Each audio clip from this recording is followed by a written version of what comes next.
Yo, what's going on, everybody? Thanks for joining me today. Today I'm going to be talking a little bit about budgeting for a bathroom or basement renovation. And I'm doing that because we are actually going through that right now. So I wanted to take you guys along in our journey and show you what we're dealing with and how we're handling things, right? So first of all, I'd love it if you would like this video and share it with your friends and family who you might think would find it helpful. And also, if you're new here and you haven't done so already, please hit that subscribe button. I'd really appreciate it. And of course, leave me comments or questions down in the comment section below. If you have any questions or anything that you're working on right now, because I know like home improvements and renovations, especially during the pandemic, have been like a huge industry that's actually booming. And so let me know down below what you're working on in your home if you're doing anything like that. All right, so let me just first introduce you guys to what's going on right now. We are getting our basement finished, and we also thought it would be a good idea to hire an interior designer to help us with picking the basement finishes and furnitures and stuff, and also to help us with all of our main floor and upper level stuff. Like we wanted some new furniture in some areas. We wanted to maybe finish our get a backsplash in the kitchen, you know, little things here and there. So we thought it'd be a good idea to do it all at once. And what we didn't realize was that, you know, at least before we started this, is that it would be really stressful. There's a lot of decisions to be made, and it can get very expensive very quickly. So in terms of the interior design, we had set out a budget of $18,000 to basically furnish the basements and, you know, do all the changes that we wanted on the main level and upper level, which is like a new couch, a new dining table, some new chairs for the dining table. We wanted some new stools, kitchen backsplash, like I said, maybe some shelving built around the TV, like a TV console, maybe finish the tiling around the fireplace. And then in the master bedroom, we wanted some new furniture there, and we wanted to finish out our master bathroom with some like nicer design stuff, like maybe some new tiling and stuff. At the time, we thought maybe, you know, it might be possible to do it with an $18,000 budget, all that stuff. And, you know, like we just might stay frugal, or, you know, we'll figure it out. So our designer sent us this tool that we would use to fill in all the stuff that we wanted to do, and it would kind of estimate the cost of doing all those things, you know. So we filled that out, and we were shocked to find that if we wanted to do all those things, it would cost us maybe around $35,000, which is way over our budget. While we probably could afford that, we could make it work, you know, like we could afford it, or we could take out a HELOC on our home to, you know, fund the rest of it, whatever it is. And if you don't know, a HELOC could be a good way to fund your home renovation projects, because if you use your HELOC for your home improvements, then the interest on the HELOC will be deductible on your tax return. And HELOC stands for Home Equity Line of Credit.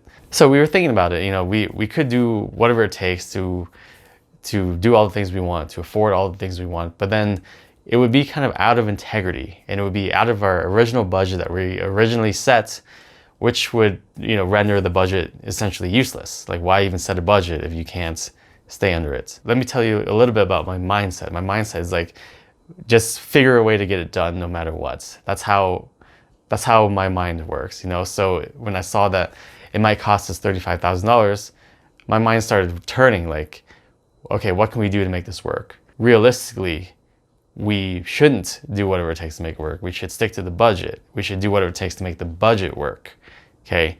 Not what we want work. I had some internal struggles with that for a while, but we finally figured it out, and we decided definitely to stay with the budget and to make the budget work. So there were a couple things that we had to decide. We can either accept that we couldn't do everything that we wanted to do right now, or we can get thrifty, like really thrifty on a lot of things, and try to make it all work within our budget.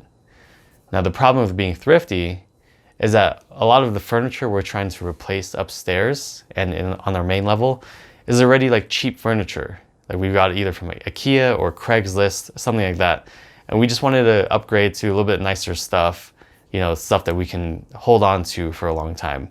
So being thrifty on those things was out of the question, because we were already thrifty. We were trying to replace our thrifty items that we got when we were back in college and shit, you know? So we had to accept that we couldn't do everything that we wanted to do. So we pared down our list. You know, we're not gonna get any furniture in our master bedroom. We're not gonna finish out our master bathroom. and we've significantly reduced the things that we were going to do in our living room and our dining room and our kitchen. And so I explain all this to you because, you know, it's hard to hold everything in place, like big picture, you know, all the things you want to do while also working on, you know, very specific things like picking out, you know, your bathroom tiles, the bathroom fixtures, the lighting in there, the finishes, the faucets, the toilet, all that crap, like the very micro stuff. And holding that in your head while also holding on to the macro stuff can be a challenging thing to do. So we started with the big picture stuff, we narrowed it down, and now we're going to talk about the bathroom budget. And before we do that, let's take a quick tour of the basement and what's happening right now and where it's at right now. So I'm going to do some little editing trick. I'm going to make it appear like we're going to teleport into the basement. All right, guys, so this is our basement so far. We have the framing up, the plumbing and the electrical done, at least the rough electrical and plumbing. So I just wanted to show you around real quick. This would be our utility closets where we'll have like, actually our pantry. We have like store our foods and stuff in there. And then this right here will be a movie room. And it's gonna be cool. You see we have like a double step ceiling, and we're gonna have rope lighting up there. We're gonna have a big couch, big TV, surround sound, all that stuff. Let's come over here where we'll have an office space or a bedroom. It could be one or the other. You know, it has a closet in it, so it could be a bedroom, but I think for our use, when it's done, it's gonna be used as an office, okay? And then over here, we're gonna have our workout room. As you see, we have this big rack here that I did not want to take apart and move upstairs, so it's just staying down here during construction. So it's gonna get dirty as hell, but it's worth it to me to just clean off later than just take it apart and move it upstairs. So for this video, I wanted to focus on the bathroom because, you know, that's what we've been working a lot on for the interior design stuff. And I'll just give you a little tour of the bathroom. As you can see in this little space right here, you see where the blue tape is. This would be a very large steam shower, which we're really excited about. And over here is gonna be a pretty big vanity, you know, with one sink, a couple of sconces, and then obviously the toilet room over there, behind the shower right there. So the reason I want to talk about this is because when we're picking the bathroom selections with an interior designer, it can be very clear that things can get really expensive very quickly. So she picked out this beautiful tiling to put in the shower. There's this expensive ass tiling. It's like $30 a square foot. And we were like, whoa, we love this tiling, but it's really expensive. If we did like the whole shower, it would be like $5,000 just for the materials. Or, you know, if we even just did one whole wall, it would be like 1,500 bucks. If we did that, it would be out of integrity, and we wouldn't want to overextend ourselves too much and spend all of our budget just on the bathroom, you know. So we decided we can do like an accent with that tile. So what we're gonna do is we're gonna have it run as like an accent strip up the wall here, and then up this back wall as well. And, you know, just simple 2-foot wide accent strip up 2 walls. It's gonna be much cheaper than doing an entire wall or the entire shower for that tile. And so other than that, we picked some really cheap tile that looks good. You know, it's like gonna be $1.50 a square foot for the rest of the bathroom, or I'm sorry, the rest of the shower. And we got some cheaper tile for the floor of the shower and also the rest of the floor of the bathroom. So that's one way that we, you know, we're able to give a little look of elegance and beauty without, you know, breaking the budget, and adding a cool little accent feature to the bathroom. Okay, so as you can see, you can easily spend a shit ton of money just on finishes.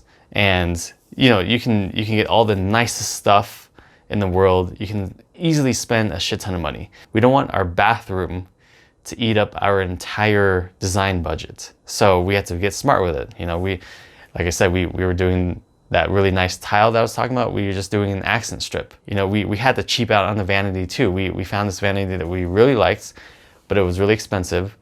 So what we're going with actually is we're gonna get some normal cabinets that are black, and then we're gonna get like white countertops and just maybe a nice fixture, a nice faucet to put on it, and nice hardware.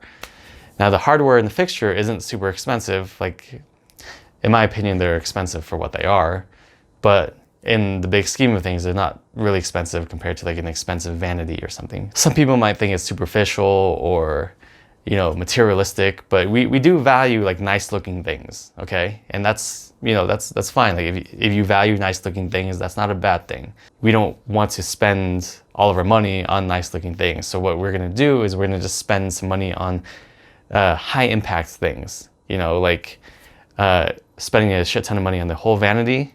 That would be nice, but that would be, you know, putting us in a tight spot in our budget. So if we have like the color, we can pick like a color that makes a high impact, or, you know, the faucets, if the color is gonna be contrasting with the cabinets, that's gonna be a high impact thing that's gonna look nice.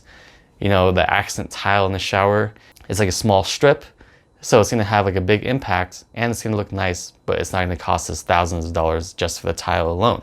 So those kinds of things, when you're doing a renovation or a remodel on a budget, you definitely want to just focus on things that would, you know, generate a high impact on the aesthetics, and maybe even in the resale of your home. You know, maybe talk to a realtor. If you're doing like a big home renovation project, then, you know, things, fixtures and finishes in the bathroom and the kitchen will have a really high impact on the perceived value of the home.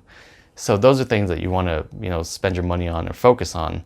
And then the rest, maybe go cheap. I'll talk a little bit about our main level. We desperately need a new couch because our couch is being torn apart by our cats and the sun. So we desperately need a new couch. I think that's a non-negotiable. But we don't really need a new dining table. It's fine. You know, we figured if we get a new dining table, our kids will probably, you know, ruin it anyway. So like she's ruining our current dining table. But that's okay. Our dining table is cheap. Let's just keep our dining table. We can finish our backsplash. It's a high impact thing and it's relatively cheap. You know, it will make the kitchen look complete, but it's cheap. So that's what I'm talking about. When you're doing like a major renovation project on a budget, just focus on high impact things that probably won't cost you that much money. All right.